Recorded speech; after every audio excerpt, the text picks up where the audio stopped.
wearing your Wu-Tang shirt today. That's a sign of things to come. Woo! Yeah. They're on a show in Vegas for a pre-Super Bowl thing. Nice. And I have some people that are near the camp. Oh. So I'm supporting. Okay. And plus, I was in a little conversation about something, which we can get into if you would like. Yeah, of course. It's music Does related. it have anything to do with music Kelsey, business? Is she yelling at you? related. Okay. It's and I don't know quite how I feel about it. Oh, just yet. All right. It's new. It's brand fucking new. His name is Harvey Goldsmith. Okay. Super duper big time manager, especially in the 80s. He had everybody on lock. Harvey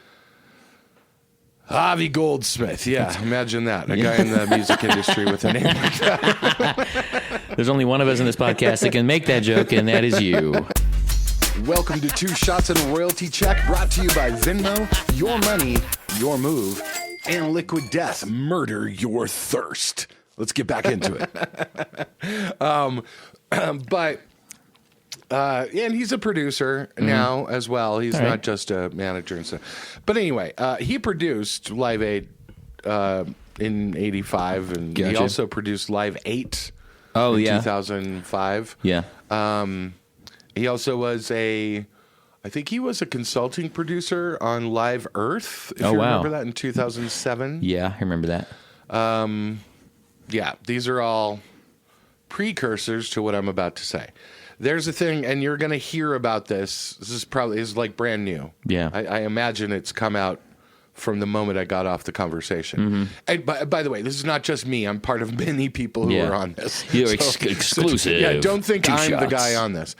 So there's a thing called Earth Aid Live that, let me get the information right. UMA Entertainment and Harvey Goldsmith are putting together that will take place in August 2025 in 6 countries. Wow.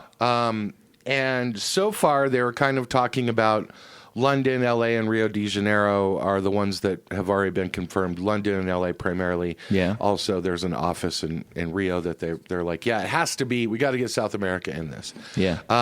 But they say that those are the committed cities so far. Africa, Middle East, South Asia, and East Asian are also going to be in the plans. Gotcha. Cool. There's also going to be, and I want to read this. Okay. From the thing. Read it. There's also a metaverse angle. Ooh. Real world concerts in a mixed reality immersive experience designed to connect with young audiences. Do we need those Apple goggles or whatever the fuck they're called? Apple Vision Pros. Yeah. AVPs, baby. Alien versus Predator? Yep. That's it. Okay. Okay, so what is this for, right? Like, most of those other ones have been for famine. Yeah. I mean, This has most got to notably be famine. something to do with climate shit. I would imagine if it's Earth Aid. It is. It's to bring more attention to the climate emergency and sustainability issues. Okay. And how is the concert going to emulate that? That's the real question. Are they going to be carbon negative? Multiple bands with multiple stage shows into huge fucking carbon footprint stadiums. Yeah. Right? They're going to be stadiums. There have to be. Yeah. How do you render that carbon neutral? That's the question. These are questions we've been asking forever. It is an ongoing question, and I don't mean to make light of it. I know that people really care about. Yeah, of course.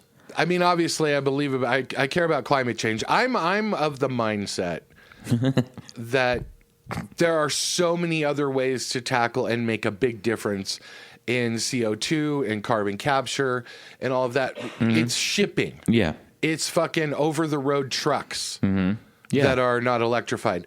Those two things alone are far more important than you not taking a plane. Yeah. Than Coldplay not going on tour because of environmental impact. Which, by the way, Chris Martin is doing this sort of thing. He has like a thing where he's putting together a sustainability study on how to do tours with zero or net zero carbon. Yeah.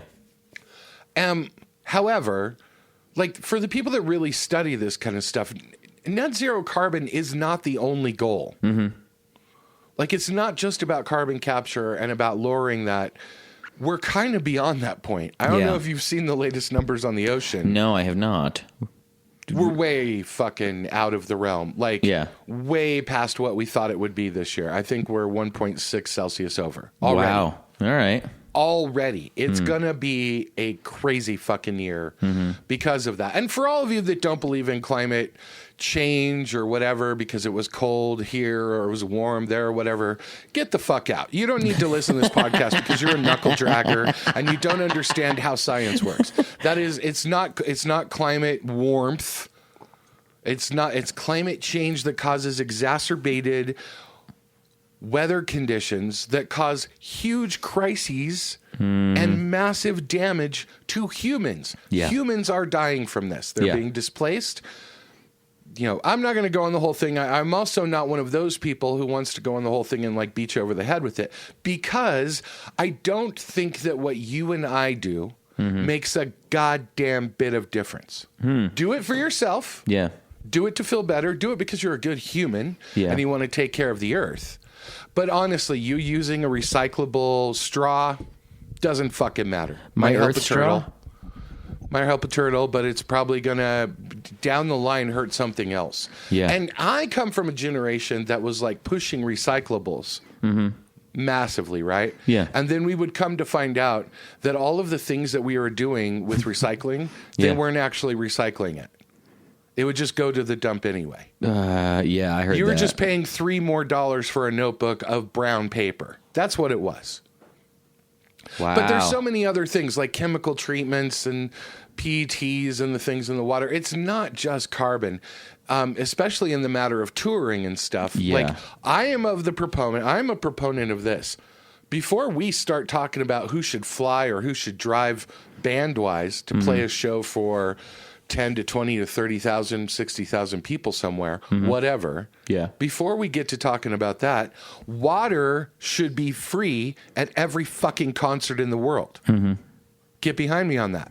I am behind you on that. Get Is it behind getting me, weird? Satan. Yeah. Water should be free at every concert. It should be part of the ticket, just like the bathroom is, just like the lights are. It is a human necessity, and as climate change gets worse and the climate conditions get worse. I mean, we had someone die at a Taylor Swift concert in South America from water. You shouldn't have to pay $7 to live through a concert. Yeah. It's wrong. It's wrong. And there's lots of ways to do it. You can have where the advertising is on an aluminum can that can get crushed and then recycled. You can have, you know, more water that is like free for you to put into your own bottle. It's ridiculous that you can't bring in your own water and that you can't have your own bottle for water. It's ridiculous. People are dying from it. And so before we get on to this whole thing, like, that's where I'm at. I'm actually coalescing around some people who are getting behind this idea of making this part of the ticket. Yeah. It's seriously, it's $1.30 or something in cost. Yeah, it's nothing. Yeah, I mean, Ticketmaster makes that just on you clicking a button. But you're killing my ability to make $5 a bottle of water. Yeah, and it needs to be around the world. And look, I know that people have made their profit on water. That needs to end. Yeah. It needs to end right the fuck now. In the music industry, the music industry needs to get behind water needs to be free at every concert. And I would say at every concert over 1,000 people. Yeah. And like that it just has to happen. We can't have people dying or becoming injured by not having water. And there's going to be worse events that happen. We don't hear about all of them. There's a lot of people that get sick or die after a concert that aren't counted as the concert problem because of water. Yeah. And so, anyway, so this is called Earth Aid. Yeah, so anyway, this is called that, yeah.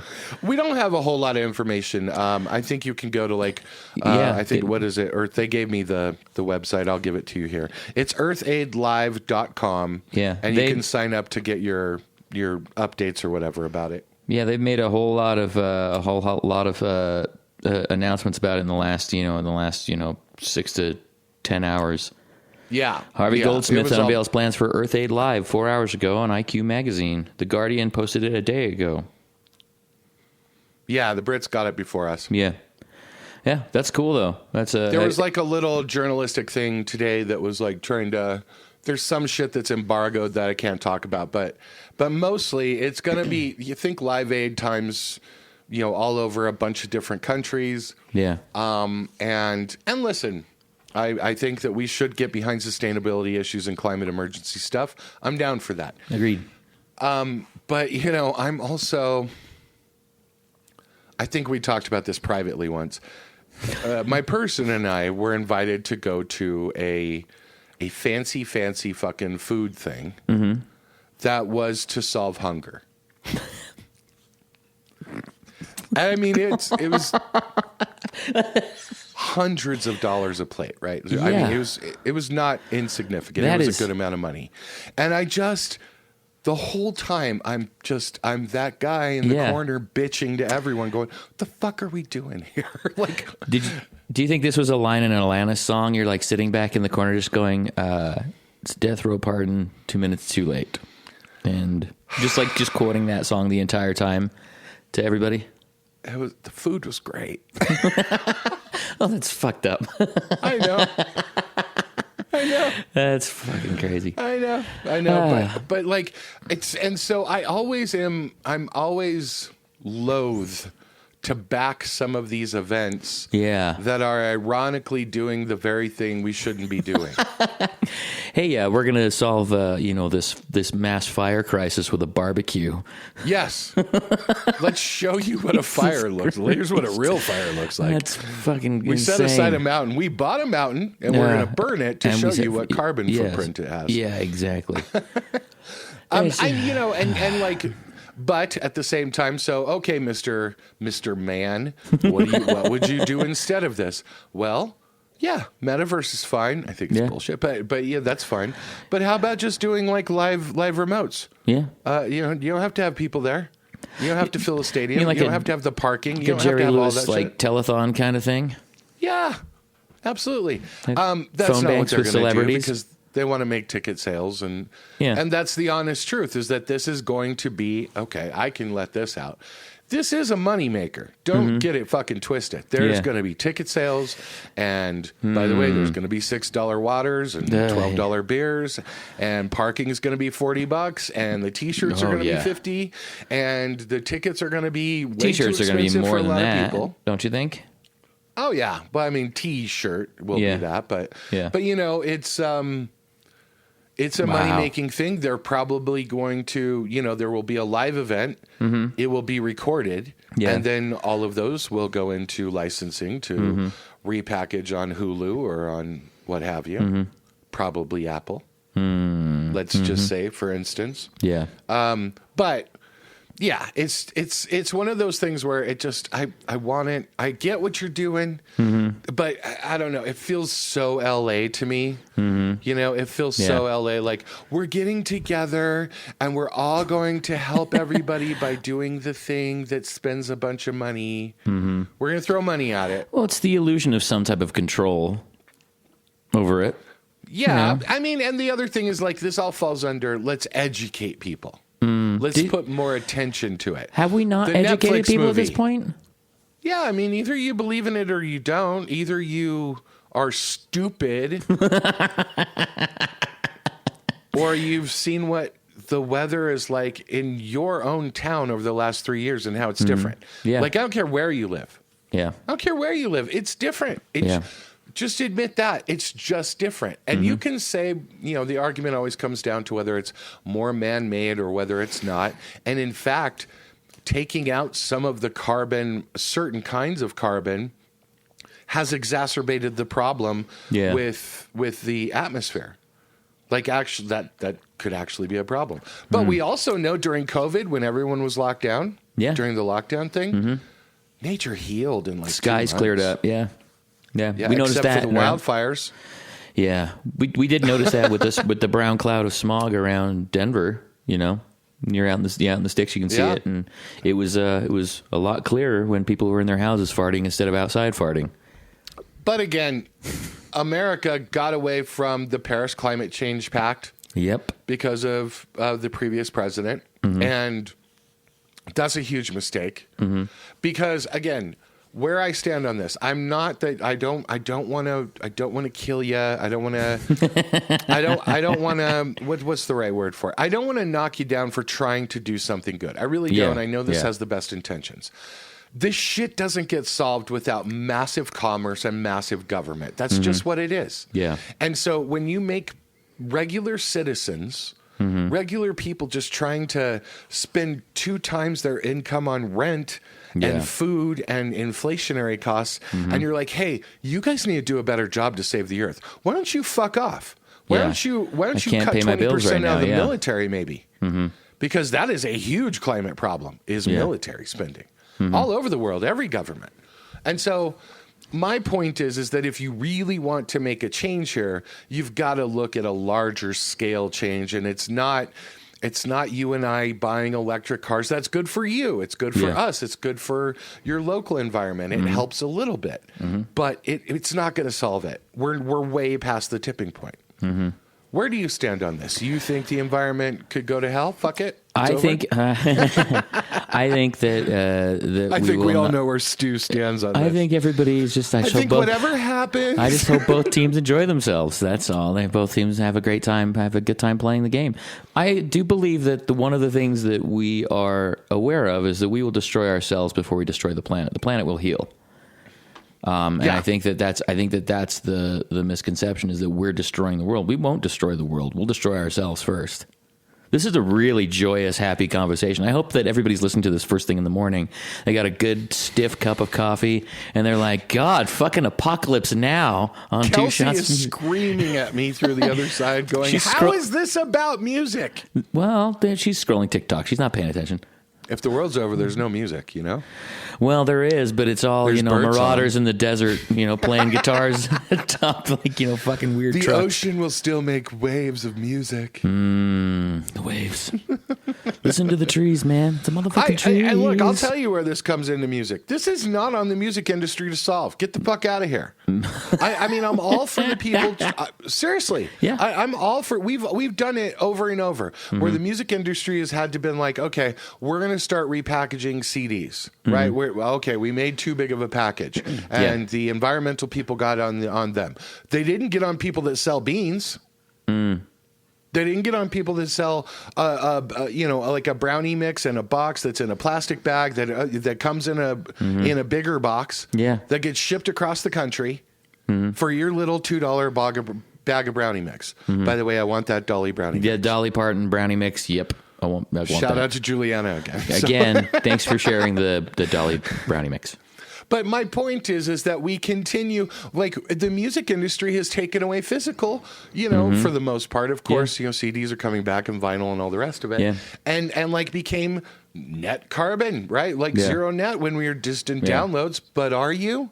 No, you're not, because there's digital computing power that takes up fossil fuels to power. Yeah. And not only that, but everybody that's for AI, everybody that's for crypto. And by the way, this mentions the metaverse, right? That's what that means. The metaverse isn't YouTube. The metaverse is Roblox. What? It's that I'm kind of confused. thing, right? Decentraland. Yeah. All of that, the amount of carbon footprint that takes in computing power, water cooling, the heat that it takes. I mean, it's insane. We're killing ourselves by taking ourselves out of the equation too. Yeah. We're actually spending resources that people need for water and farming and food. To spend it on giving it to our computer overlords. It's ridiculous. Skynet.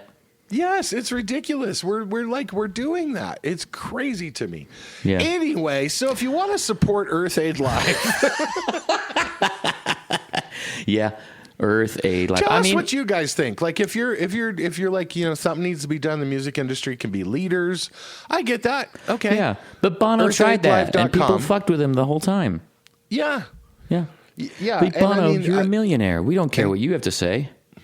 This is the Taylor Swift thing with the, how are you going to do like a Tortured Poets album and you own a private jet? Yeah. Did you see she had to send a cease and desist letter to some guy that was tracking celebrity jets? Yeah. That was his whole. That's crazy. If you flew United, it'd be the same thing. Yeah. Crazy. Everyone would know. It just. The world is crazy. And I think, look, buy your Yeti cup, buy your crazy big ass cup. You know, My pink Yeti. Don't use water bottles over and over for so many reasons. Mm-hmm. Yeah.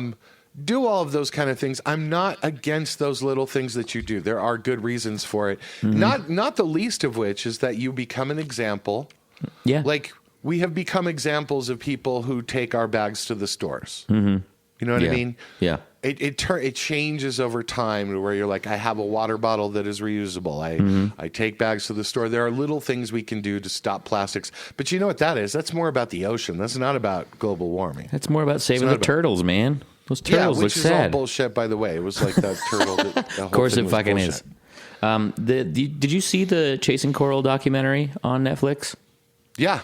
Do you know that like there's some Denver musicians that won Emmys for that? They were involved in that. There's a couple of guys that we know. Drapkin? No. One of them was a Ruck, and one of them was Tim from he sang in the Pink Floyd tribute we were in, and I can't remember his last name right now, and I'm a horrible friend.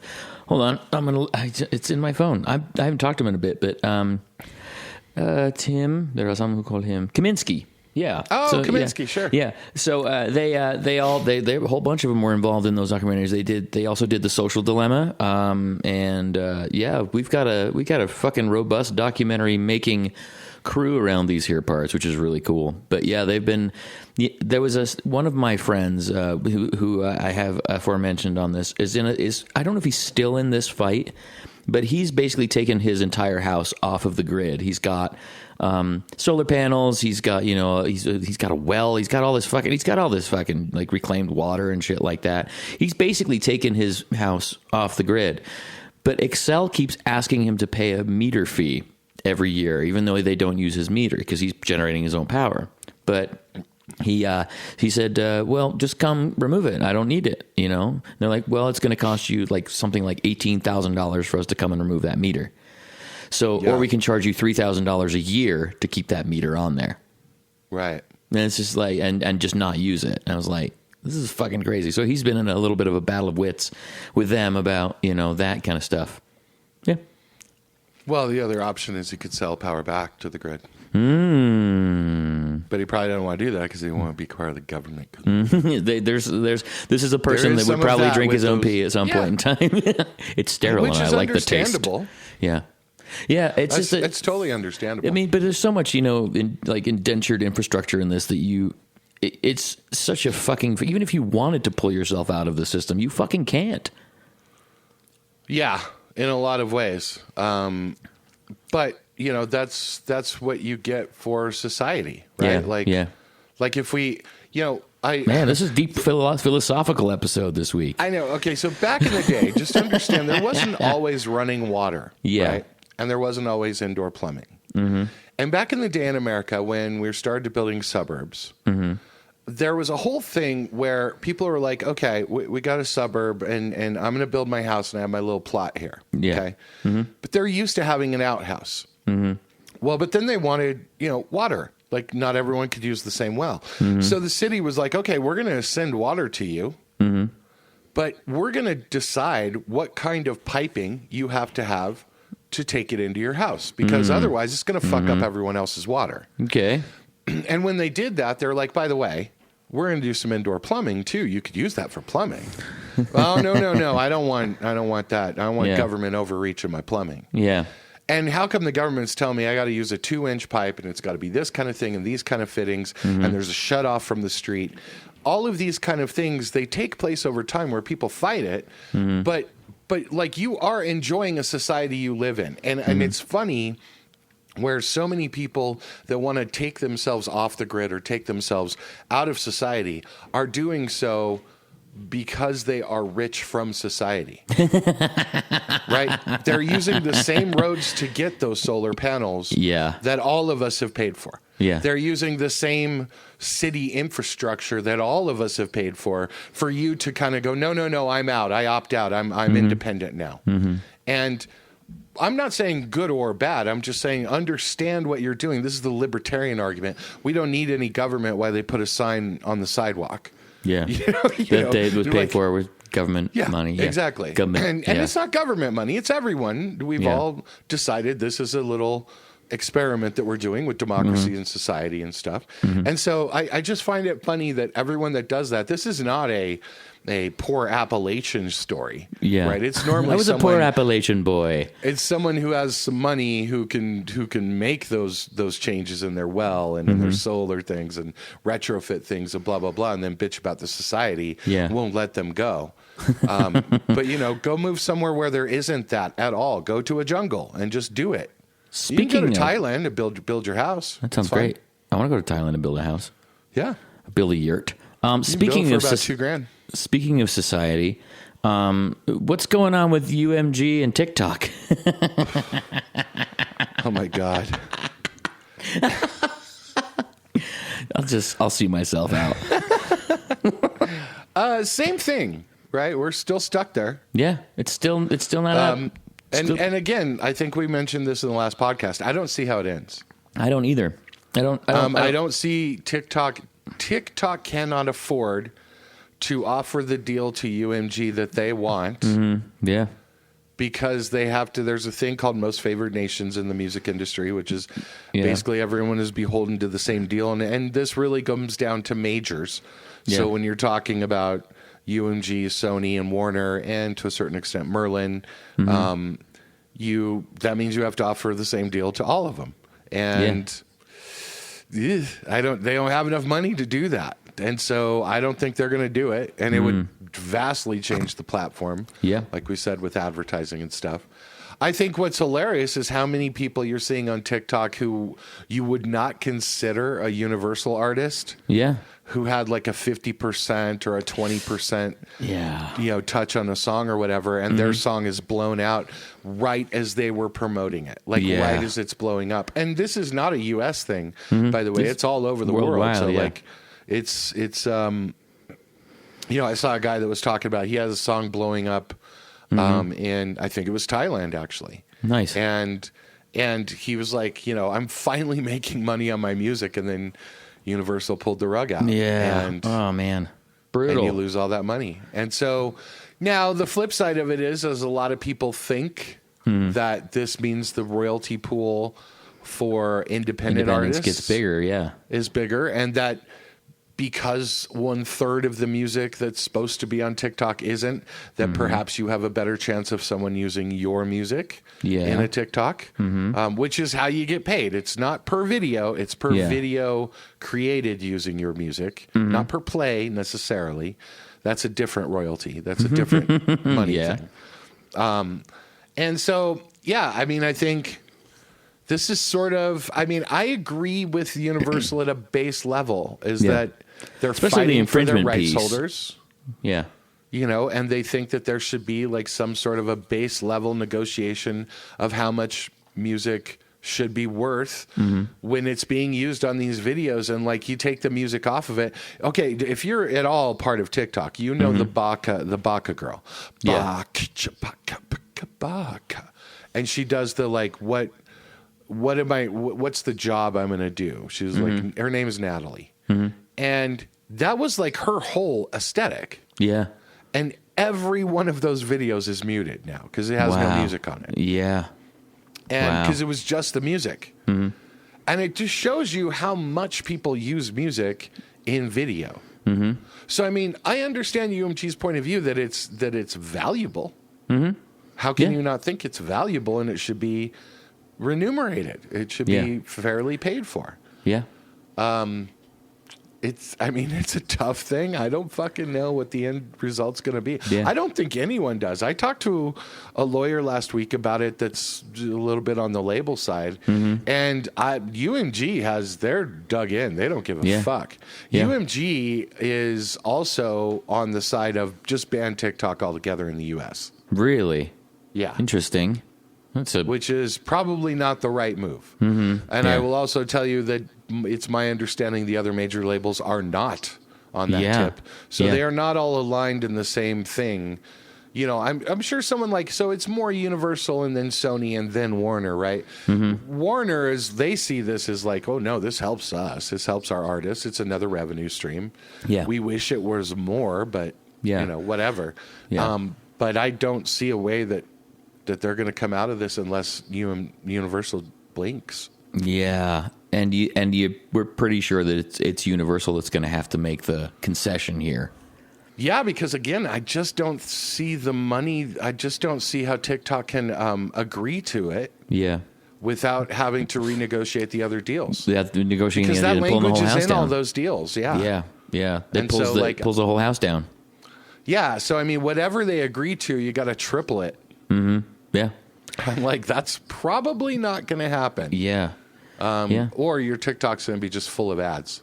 Yeah. And they know. Which they don't want to do. Yeah. Yeah, they know that's going to kill it. That'll kill it, yeah. Yeah. So do you think this is part of the Illuminati's plan to take down TikTok? I just find it funny that, like, Jesus. 1/3 of the music industry has a bigger effect on TikTok than the entire Congress and right? multiple states that have banned it from state use. And Never doubt use. the power of music. And I completely fucking agree Yeah. with most of those people's take on it being a Chinese-owned company that is a psyop that is tracking American users. It's just If like you use TikTok, I'm like, God, there's so much pro-democracy on here. Mm-hmm. Yeah. If I saw it differently, then I'd be like, oh, yeah, okay. But don't you know? I do see how they're trying to, there's plenty of takedown capitalism, but that's everywhere. But haven't you noticed the neuralizer from Men in Black every now and then? Because it flashes and there's a subliminal message, and then it programs you to not remember it. Have you seen this? That's right. No, I don't remember it. Bunch of fucking Cylons trying to take it over. Here comes the Men in Black. I'm glad we both did that. That would have been very uncomfortable if it had just been one. There's of no us way had that they're done. going to be able to edit that on time. Yeah, the exactly. right way. UMG takes down 2ShotsMusicPod. Totally. Hey, let me ask you something. This is really important. Do you use a wallet? I do. I do not use. I did have the Costanza wallet for a while, which was basically receipts and a big hunk of trifold leather. But yeah, I do because it's it has the ID, the insurance cards, and like a couple of debit cards in there. So yeah, I have like a little like square one. It's I have like wallet. the little ridge that's like you could also kill a man with in a knife fight if you needed to. Yeah. I saw a dude with a Costanza wallet at the store. At the store. Pulling it out, and like he had all of these pieces of paper, and he's trying to go through them. And here's the kill shot. So he's going through all this stuff, right? Yeah. And I'm thinking, okay, he's pulling out money, I guess. Yeah. Money, like was he pulling out cash. coupons? Please tell me he was pulling out coupons. He pulled out change. Out of the wallet? Out of the wallet. Please and tell me it wasn't like a Velcro pocket or anything. He pulled out change from like the slit in the wallet. And I'm like, it is the most awful word you could ever use to describe a wallet. That's awful. I'll probably bleep that. We'll bleep that. I will also bleep moist. Slit. Oh my God, that's awful. Stop it. You guys, is Kelsey cringing? stop. Has she got her head between her knees now? She has left.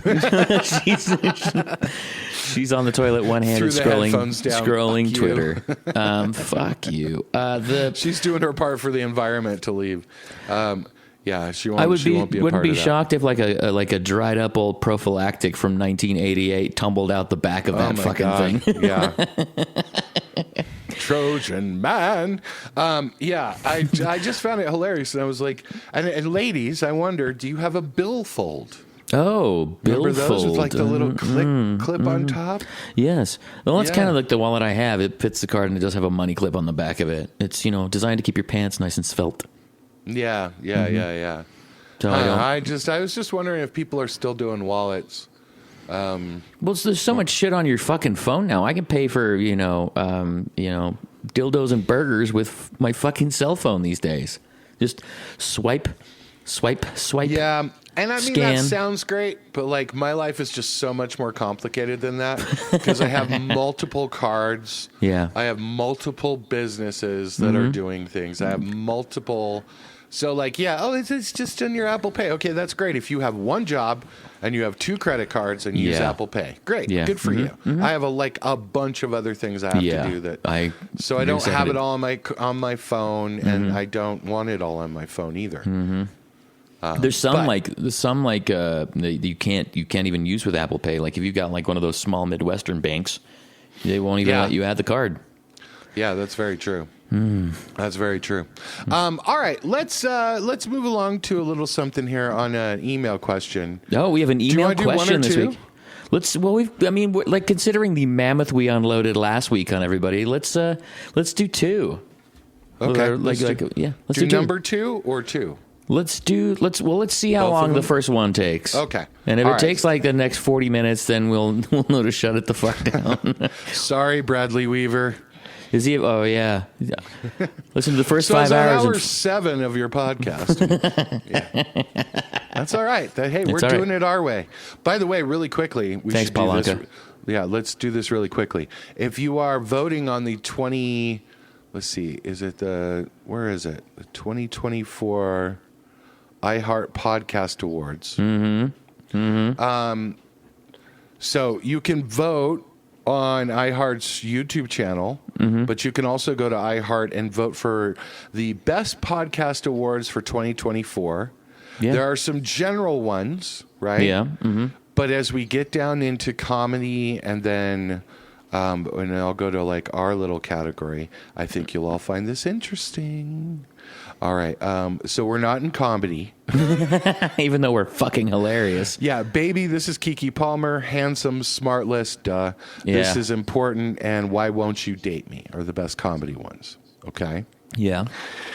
And then when you get into the best music podcasts of last year, these are the big awards for iHeart Podcast, okay? Yeah. You ready? Disgraceland, $1 million worth of a game. That's with a Z. Popcast, Questlove Supreme. Heck yeah. And Song Exploder. That's a great one, too. And then you can write in 2 shots and a royalty check. Yes. It's right under Song Exploder. Yeah. So, you can vote for us there. I will be voting for us. We don't have to stand a chance in hell, but no one thinks we're not in it. We're not that. It's not that good. No one cares. Even though, like we qualify.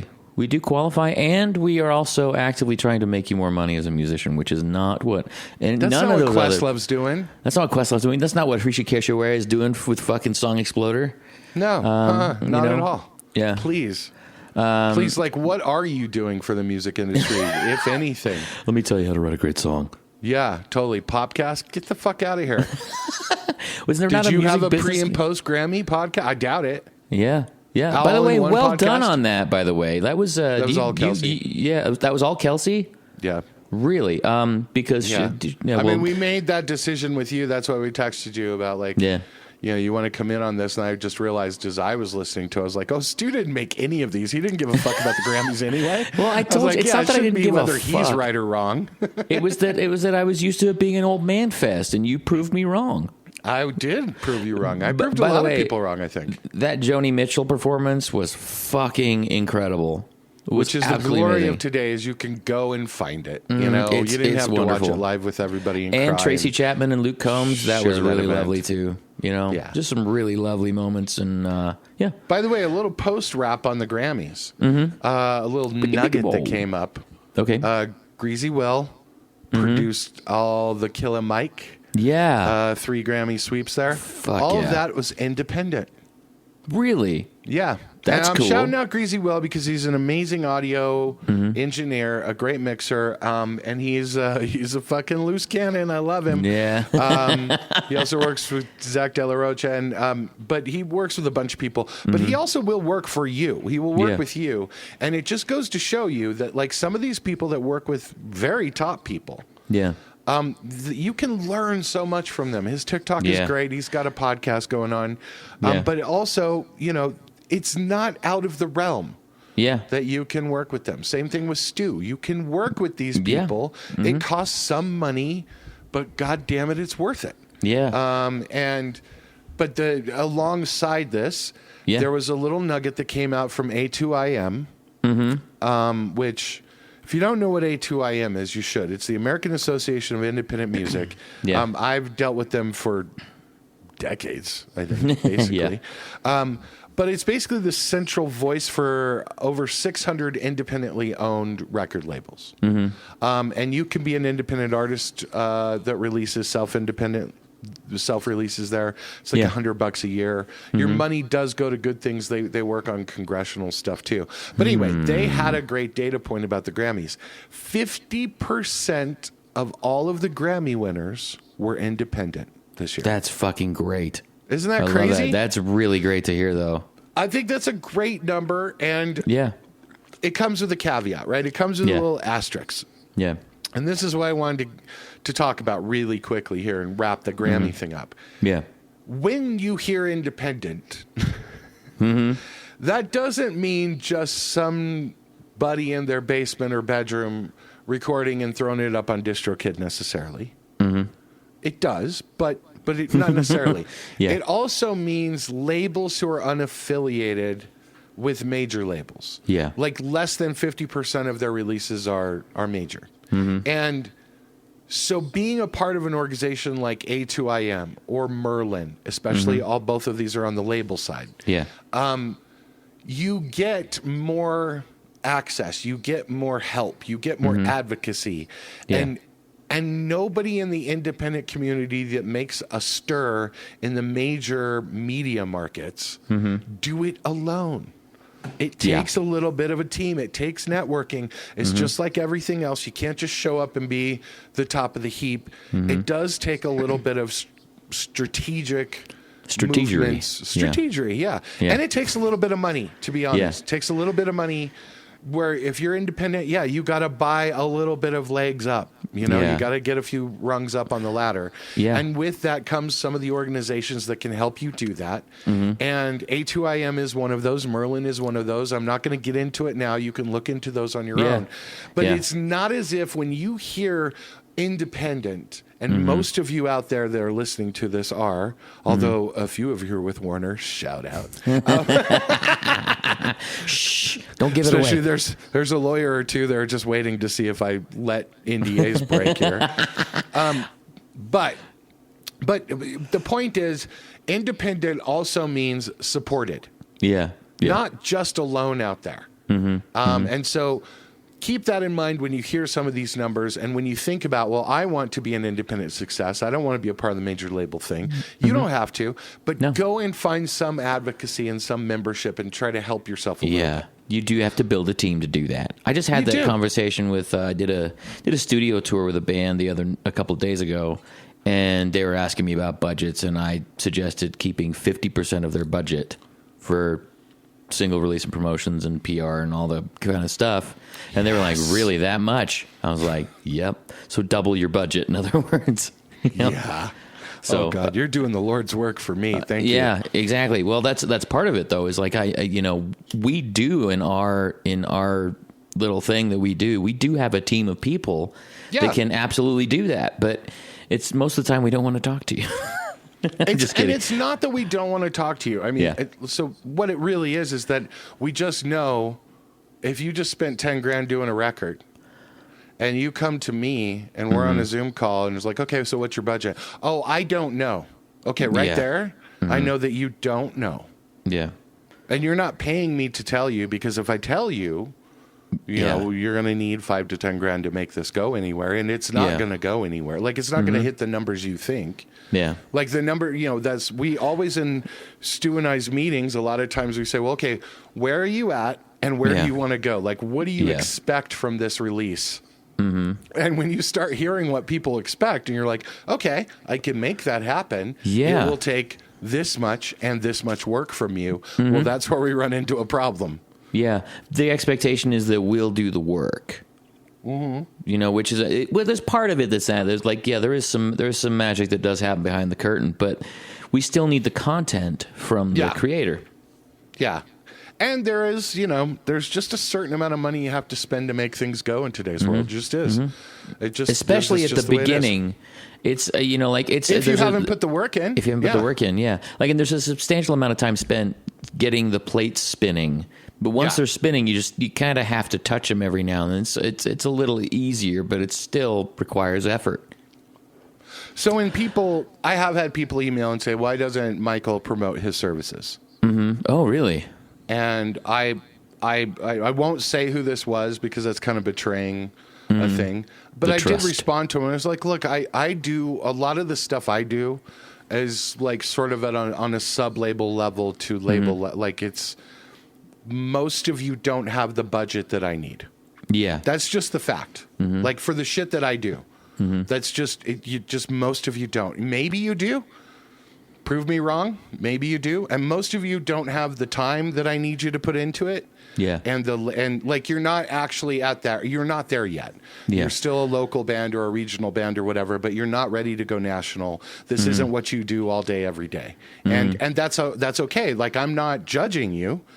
When you are at that level, that's when you come to me to go to another level to get really solidified. And that's kind of what we do. So like when I work on like a sync project or whatever, everyone's like, okay, well, yeah, I can pay for you for like a week or two. And I'm like, yeah, this is going to take 3 months. Yeah. Yeah. And that's where people are like, oh my God. And I'm like, okay, so yeah, that's why we don't have these conversations because it just sort of like pisses you off. That's true. But everyone I've ever worked with will attest. I kill it, but they'll also attest to like, he was right. It did take that long. Yeah. It took that long. It just does, and I just know that it does, and we hope for viral. We hope for success early on, but it just is. All right, so let's get to this email question, and that is music PR worth it? As you heard in the last month, Pitchfork is basically going to be no more. Yeah. That was a big fucking deal for independents. Yeah. And some of these outlets, Brooklyn Vegan... some of those outlets that like sort of would turn you on, like think back to the days of like the Strokes and things like that. They would blow up these kind of bands. By the way, Song Exploder does that on podcasts. Don't vote for them. Vote for 2 Shots and a royalty check. Very much so. Yes. But so this is multi-layered. The answer to this is multi-layered. Is it worth it? Like, okay, how often do you find an independent band in Rolling Stone or in any of those like periodicals? No, never, right? Like that's not the thing. I am someone that writes for a magazine. I am someone that magazines does this. Still? Hundreds of thousands of copies a month, by the way. Wow. Yeah. All right. But it's tied to Berkeley, and there's all that. However, here's the thing, and by the way, there are some magazines like Mix Magazine still does some business. There are some. Yeah. But music PR really kind of means like, okay, so you're going to pay someone to get your story out there, and you want to try to get like press on your music, on your song, on your album. Is that worth it? No. Probably for most of you, no. And I will say, here's why, and it's important that you listen to this part. I get pitches probably 40 times a day from different PR people, really big companies from really big artists, and like this new artist has a song out. And they'll say this artist who has done this and blah blah blah, and they worked with this person, and here is that song, and so write about it. Oh, wow. It's not a story. Yeah. The ones that are stories get press, right? The ones that have a huge thing behind it, they like when Yola started working with Dan Auerbach, that's a story. And sort of, black women in country coming up, that's the story. And her music has to be great, and she has to be interesting, and the songwriting has to be good. But I'm telling you, without the first part, that doesn't get printed. Yeah. That does not get printed. It doesn't get, and by printed, I mean on the internet. It doesn't matter. I don't mean printed, but like it doesn't get worked. And so most of you don't start with a story. You think that because you recorded music, that's the story. It is not. There is no story there. However, that's on a national level.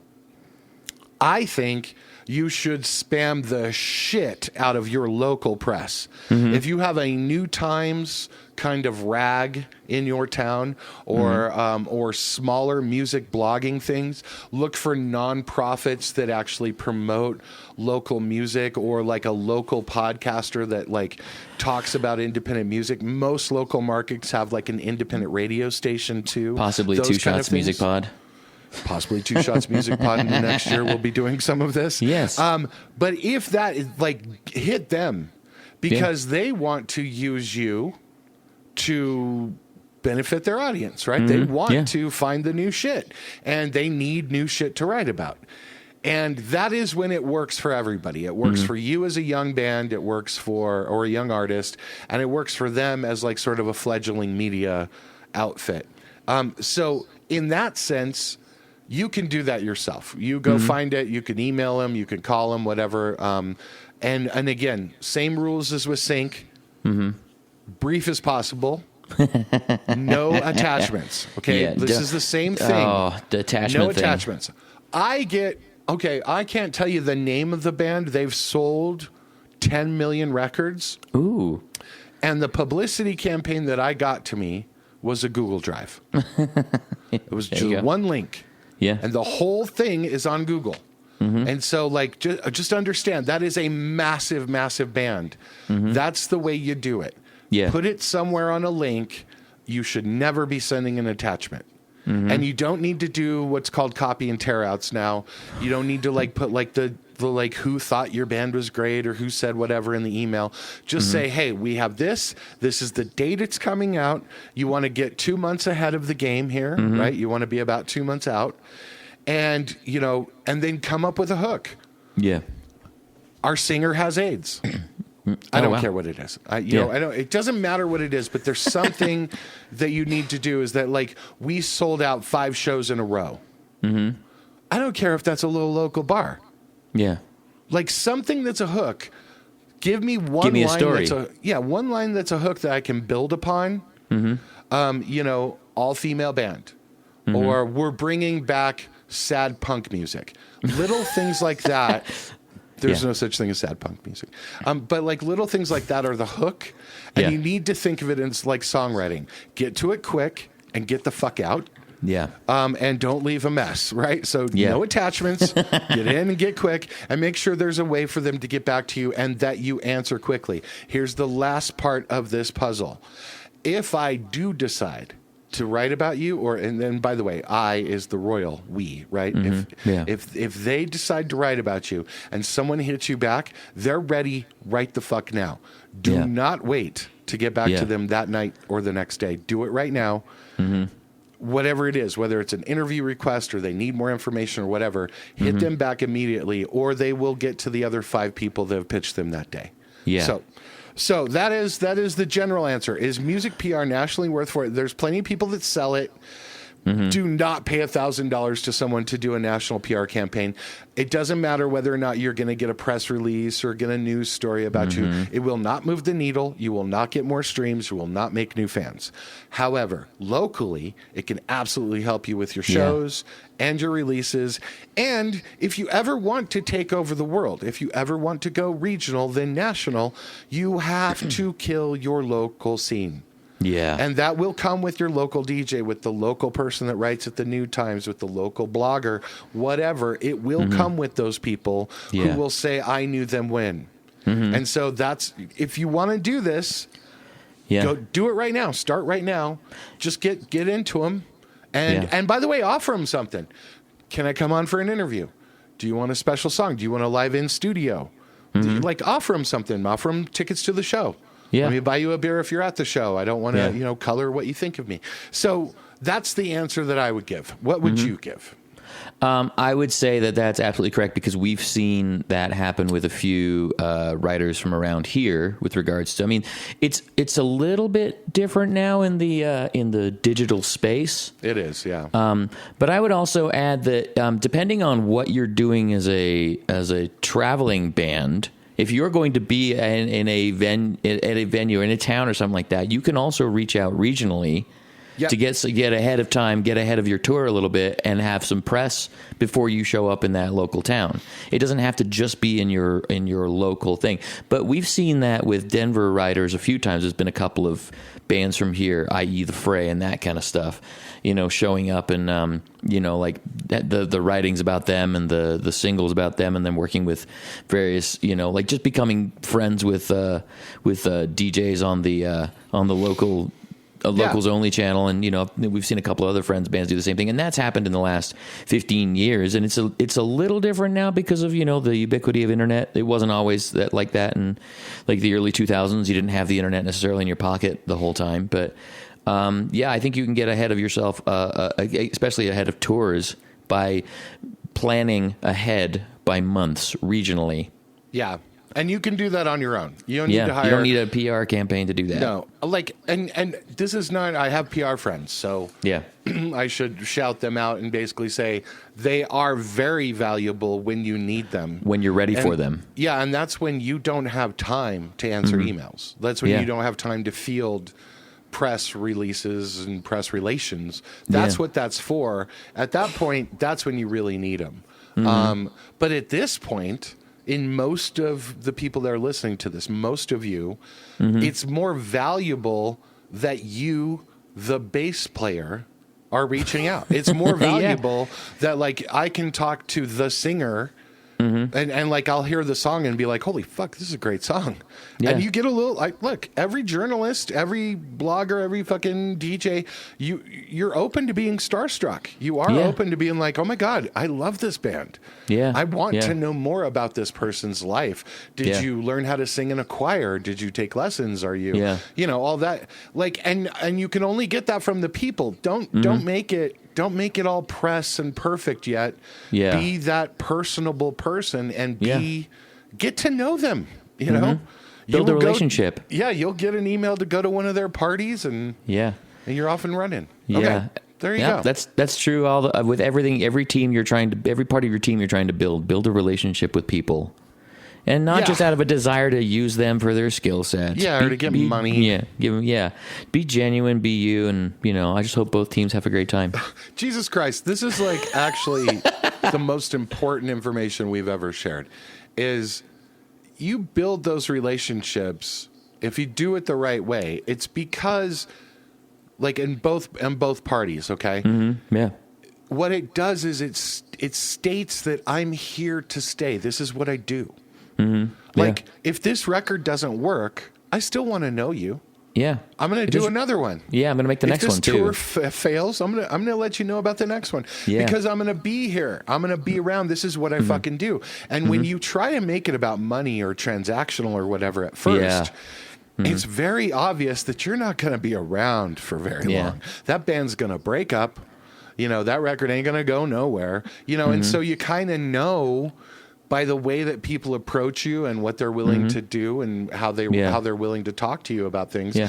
Like, oh, they're fucking in it. This is like, we're going to know each other 20 years from now and laugh about how you played this shitty little bar, right? Like, that's the thing. We still do that. We still talk about the shitty little bars. And that's what I'm saying is that this is why Stu and I are still doing this. You just hang around long enough and you're a veteran. You know? You start smelling a little strange and you've just been doing it long enough. Yeah, you start catching yourself after like, hey, I've been in the music industry for 5 years. I've been in the music industry for 10 years. And then you're like, I've been doing this for a decade. And then you're like, I've been doing this for, oh my God. Oh my God. There's a daughter walking around who was born before, like she was born after I became a professional musician. For all you old school listeners, that's a throwback. That's a solid callback. That's gotta be like episode 4. Yeah, go check it out. I'm not sure. That's a year. That's almost a year ago. We've been doing this almost a year now. We're coming up on a year. Yeah, I mean this is number 46. That means we've got 6 more, and we haven't missed a week. I think it was like March 9th or something. Ooh. By the way, YouTube is going off. Thank you, YouTube. YouTube is begging thank you so much for video. Oh. Yeah. Wow. I'm not kidding. We'll talk about it later. We have some numbers. Well, we have data. Okay, very good, very good, very good. Spotify still hates us. Sorry. No, that's okay. We were not fans. No, I'm just kidding. Oh, shut down. Shots fired. Maybe if you didn't talk about it so much. Yeah. We did, All right. Let's get into Sink of the Week. Sink of the Week. By the way, I'm so excited for this part to be sponsored. It's going to be great. Sponsored by Venmo, Your Money, Your Move, and no, it's going to be sponsored by something else. Murder My Thirst No, Pants. No, we're working on something else. Okay. We've got other. Okay. Okay, fine. Okay. Shh. I'm going first. Okay, good. Because I had to. I didn't finish the last season of Welcome to Wrexham. I didn't get all the way through it, so I decided to restart it again. Wrexham? And start from the beginning. Yep. Welcome to Wrexham. Near killed him. All right, go on. Rectum. So in I don't know if you know. So there's a Robbie Williams documentary on Netflix now about just I haven't seen it yet, but you know what a big Robbie Williams fan I am. And of course, in season 2, episode 6, Angels by Robbie Williams shows up with the women's team episode that is just fucking wonderful. And so that was my placement of the week. The way it was utilized, and the way that's shot, and how gorgeous a moment that is, and how now I follow all of those players on Instagram because the problem though is because I love that show so much, I have to be careful what I'm watching on Instagram. Like if I follow the Wrexham team, it's like like the middle of the season for them, and I'm getting shit from like season 3, and I'm like, do I want to watch this now, or do I want to save it for to see Paul Mullen headbutt somebody later on? Dude, not only that, but the actual run up in the FA Cup right now, I've been watching. I'm like, well, I don't know if I want to know. Yeah, agreed. Yeah, so I'm like trying to back away from that, but although I'm praying that Liverpool goes against them. Oh, that would be cool. It's possible. A draw is possible. Oh, that's crazy. Liverpool was my team when I lived there. Does that make you sad? Oh, yeah. Oh, wow. Yeah. That was, of course, the late 1900s, back in the dark ages before the Empire, the dark times. But that's Andrea von Forster as the soup on Wrexham. And if you have not seen that show and you're missing your Ted Lasso, like me, it's a delightful soccer experience with Ryan Reynolds swearing a lot. It is such a great show. It's just great. Yeah. Yeah. By the way, Liverpool has Southampton coming up. Oh, okay. Yeah. All right. Well, I'm not going to talk about that. Southampton. All right. So that's great. Thank you very much for that. All right. Mine is from a show on Amazon Prime called Expats. Oh. This is with Nicole Kidman. Yeah, I've seen the ad for it. What do I say about this? I don't like it. But I've watched 3 episodes. Yeah. Okay. It's about people living in Hong Kong, rich white people, expats. Oh, good. Okay. Good name. But there's an underlying story of a tragedy that kind of happens, but it's about people in Hong Kong and how life goes there and what it feels like. And so the whole thing is shot, and I can't remember her name as the director, but there's definitely a point of view to the show, and I believe she's from Hong Kong. Nice. And it's kind of a love letter, hate letter to the city. Oh, really? About, it shows you Hong Kong. There's this long shot of a car going into the city, and it's on a 2-lane highway that is going downhill, and it's harrowing. It is. I needed to take something to watch the whole scene. Really? It's just a solo shot, and every single turn scares the fuck out of you. Really? How do they not die how does someone not die here every day? But it's kind of about the avarice of expats who are living there and the wealth that's in Hong Kong, and how everyone has a housekeeper, everyone has a driver. But that is part of the culture.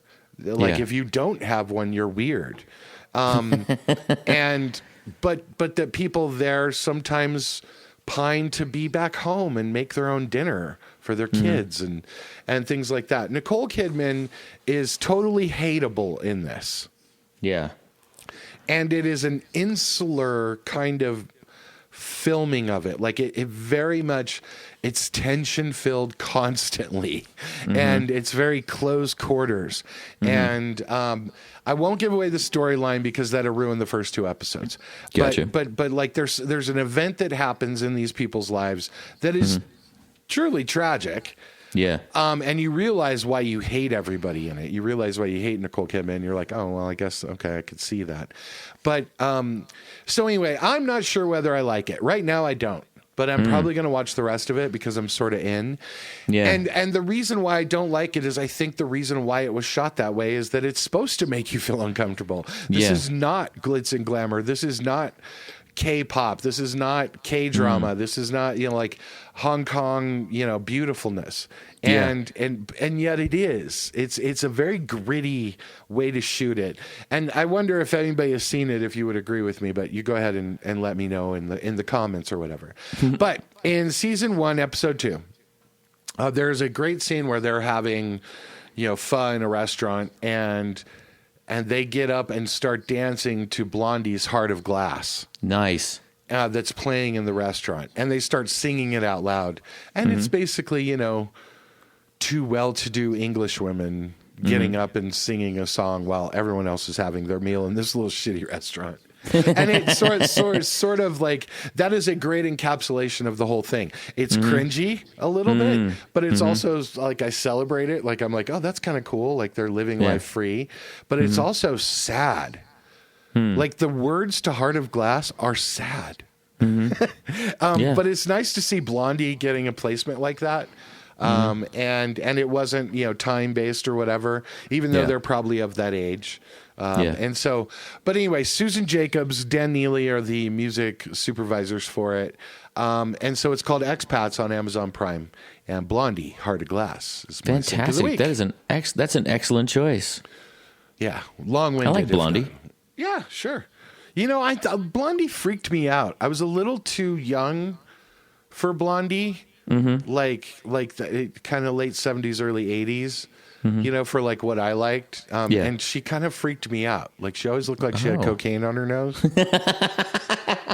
And she kind of was mealy-mouthed. Wasn't like sort of that wasn't my idea of hot, that New York, like, heroin chic kind of look. Later on, I came to understand what a legend she is. But like, Blondie kind of freaked me out, man. You're such a sensitive boy. I know. Like, I'm just here, just a boy from the Midwest here. And Blondie scares me. She scares me a little bit, you guys. Yeah. All right, let's wrap this sucker up. Hey, everybody, make sure to check out StuMillerMusic.com, StuMillerMusic.com for all of your mixing and producing and private teaching needs. You have a few spots open, I guess. I do. I have one spot in each camp open right now. Get in there, you guys. Remember to rate and subscribe. Give us 5 stars. Just hit that little subscribe button on YouTube. We really appreciate it. And go over to Apple Podcasts and give us 5 stars. Leave a hilarious comment. Cuss if you can. We got word from Apple Podcasts that a few of those have not been allowed, and so we appreciate it. Don't use the word slit or moist. No, I use those words. You can email us 2ShotsMusicPod@gmail.com. Follow us anywhere you follow people at 2ShotsMusicPod. That's the number 2ShotsMusicPod. Anywhere you follow people, and write a great song this week, right? Please write a great song. Love you. Goodbye. Bye.